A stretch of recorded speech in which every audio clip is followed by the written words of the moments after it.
नमस्कार दोस्तों।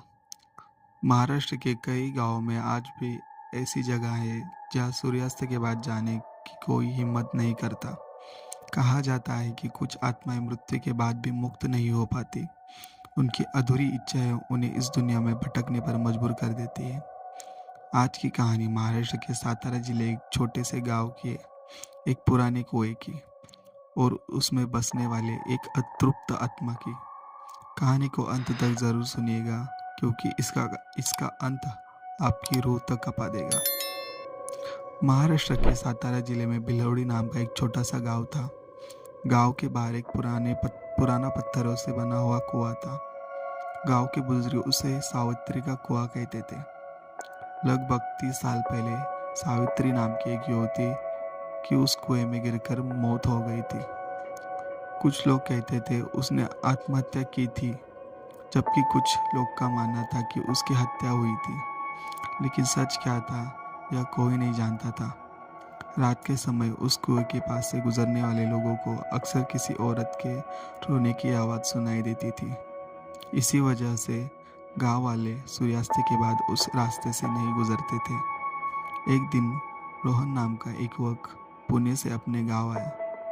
रोहन पढ़ा लिखा और आधुनिक सोच वाला था।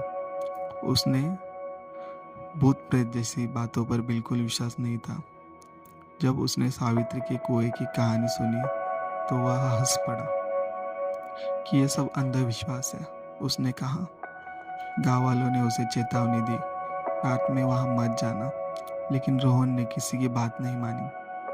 उस रात करीब 11:30 बजे वह अपना मोबाइल की फ्लैशलाइट लेकर कुएं के लिए निकल पड़ा। चारों तरफ गहरा सन्नाटा था। हवा में अजीब सी ठंडक थी।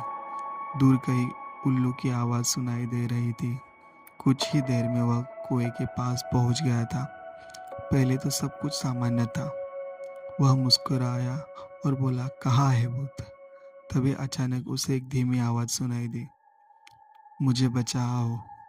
रोहन चौंक गया। आवाज़ कुएं के अंदर से आ रही थी। उसने फ्लैश नीचे डाली, लेकिन वहाँ कोई नहीं था। कुछ सेकंड बाद फिर वही आवाज़ सुनाई दी। इस बार आवाज़ और भी स्पष्ट थी, मुझे न्याय दिलाओ। रोहन के पूरे शरीर में सिहरन दौड़ गई। उसने फिर कुएं के पानी में देखा और तभी उसकी नज़र एक चेहरे पर पड़ी। सफ़ेद चेहरा, बिखरे हुए बाल और खून से भरी लाल आंखें। रोहन डर के मारे पीछे हट गया।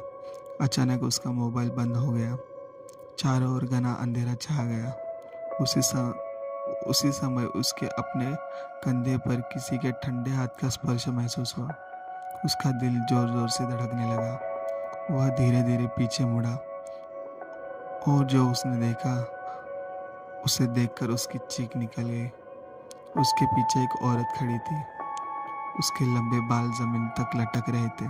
उसका चेहरा बिल्कुल सफ़ेद था और आंखों से काला पानी बह रहा था। यह सावित्री थी।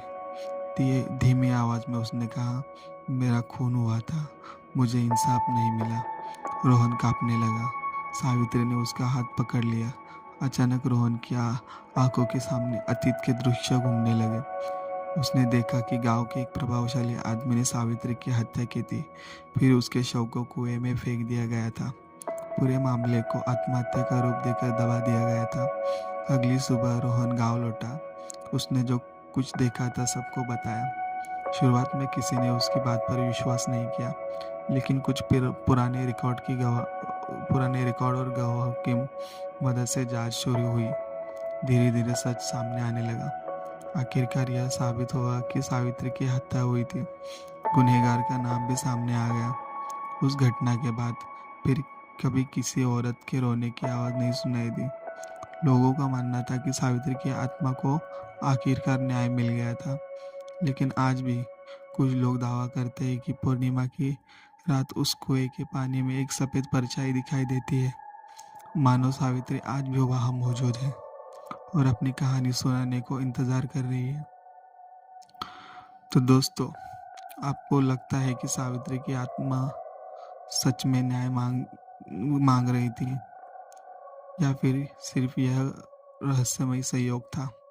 अपनी राय कमेंट में ज़रूर बताएं अगर आपको यह कहानी पसंद आई हो तो वीडियो को लाइक करें, चैनल को सब्सक्राइब करें और बेल आइकन को ज़रूर दबाएं। हम फिर मिलेंगे एक डरावनी और रहस्यमयी कहानी के साथ। तब तक रात में अगर किसी सुनसान रास्ते से गुजरे तो पीछे मुड़कर देखने से पहले एक बार ज़रूर सोचिएगा।